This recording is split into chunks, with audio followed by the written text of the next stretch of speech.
Now discussing Wing Chun footwork, perhaps the most standard way of moving forward in Wing Chun is known as the advancing step, or Seong Ma in Cantonese.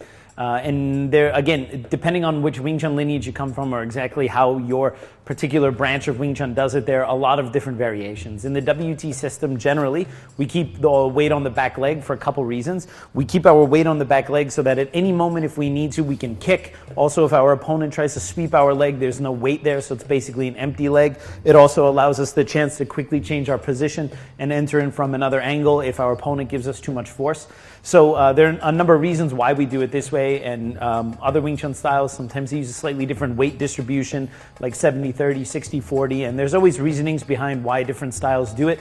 In our system, we keep most of our weight on the back leg, if not all of it. So the idea when we advance is that we're actually going to use the front leg to pull the rear leg like this, which is a little bit different than the rear-driven advancing step methods of other styles. And one of the reasons we do this is because if we push forward, there may be a chance somebody might kick you or sweep you on the way in. So if we keep our weight back, it's a little easier for us to manage this. So you start from the frontal stance and you're going to do a full 90-degree turn, which is similar to the turning stance, which I had explained in a previous video.